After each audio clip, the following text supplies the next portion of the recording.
Welcome back to Darling Cyber Cafe, the show where we slow down long enough to think about how the digital world is reshaping our lives, our businesses, and our privacy, all while enjoying our latest brew.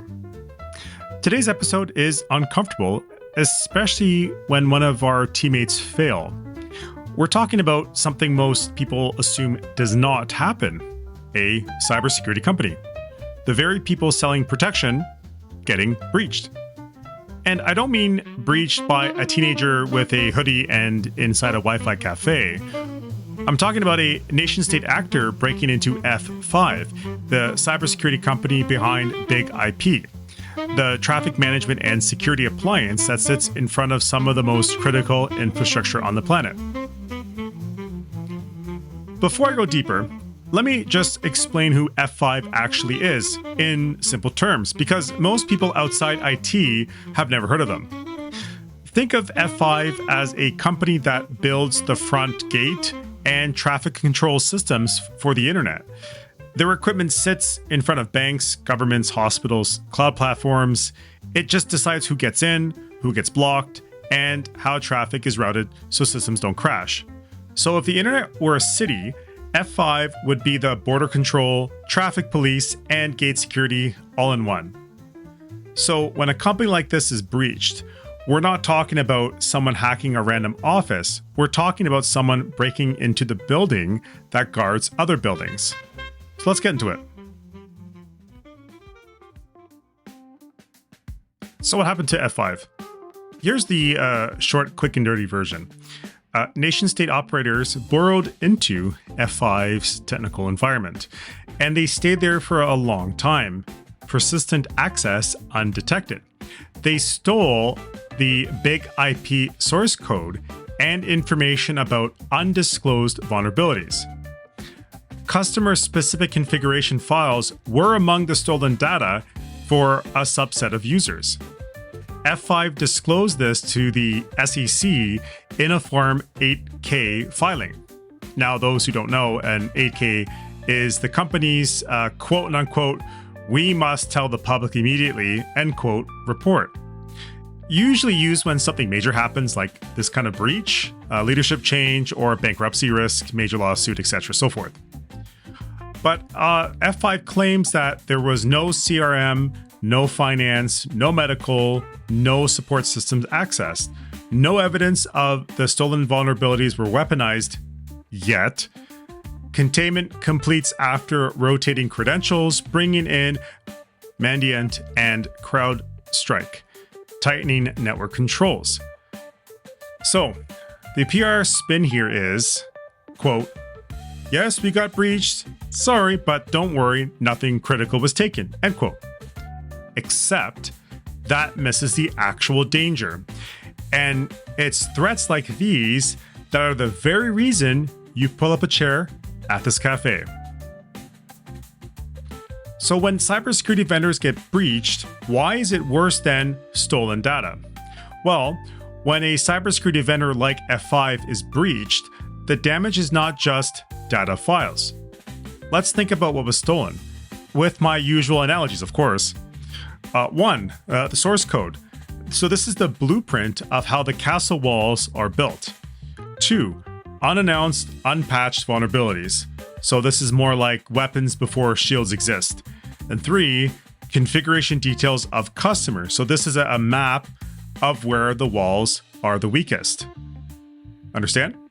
So this isn't like stealing medical forms or payroll PDFs. This is amateur hour stuff. This situation is like stealing the combination to the vault, the schematics of the vault, and a list of who uses the vault. This weaponizes time in favor of the attacker. So why companies like F5 drop the ball, even though they know security? Well, people just assume that cybersecurity companies are simply immune. They're not. In fact, they are prime targets. So why do they fail? Well, number one, security blind spots inside dev environments. Product research and development networks are often less hardened than production networks. Number two, security debt meets speed pressure. Shareholders demand releases, not rewrites. 3. Assumed immunity mindset. We know security, so our house is probably fine. 4. Nation-state persistent beats commercial defense. A patient-funded adversary beats a company optimized for quarterly results. I will be clear, it is not about incompetence. It is about misaligned incentives and asymmetrical adversaries. The real-world precedent. This is not new. F5 is certainly not the first watchman to get robbed. Here are another few honorable mentions. 1. SolarWinds 2020, now Enable. Supply chain compromise weaponized against various governments. 2. FireEye, back in 2020 as well. Red Team toolkit stolen by state actors. 3. Microsoft Exchange 2021. Zero-day exploited before the disclosure. And 4. Okta 2022 and 2023. Multiple breaches into the identity layer itself. So each event demonstrated the same truth. Security vendors are high-value targets with cascading risk footprints. So what's actually wrong here, even if no medical or financial data was stolen? Well, F5's statement emphasizes that wasn't stolen was no credit cards, no health records. But honestly, the answer is completely tone deaf. This breach is not about identity theft. It is about future breach enablement. I'll say this again, future breach enablement. When a company responsible for shielding institution loses the instructions for how their shields work, that is worse than personally identifiable information. It means downstream breaches could occur months or years later, and no one will tie them back to this very moment. So Darlene, what can a layperson or business actually do here? Well, because that's the part that matters. You are never safe simply because you are a trusted security company.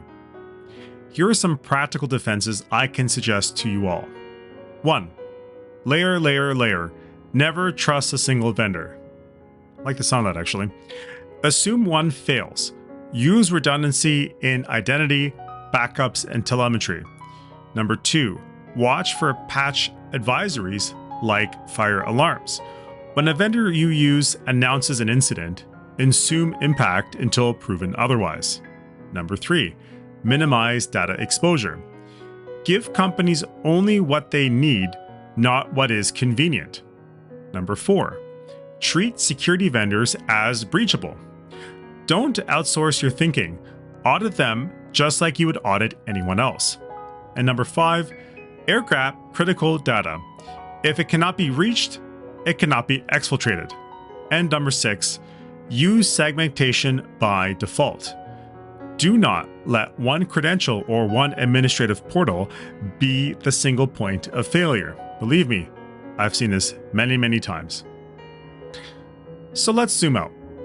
Nation states are not hacking hospitals because they love chaos or they just want you to die.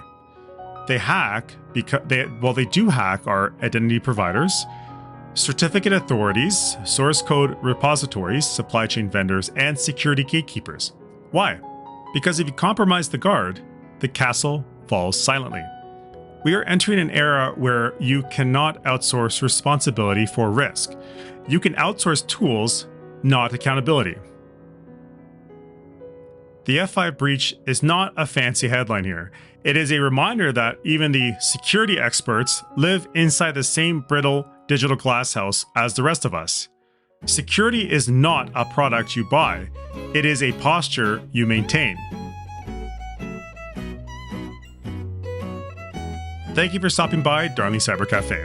If you found this episode useful, share it with someone who assumes I'm safe because I use company XY. That assumption is the single most dangerous vulnerability in modern life, and something I hear constantly from ill-informed people.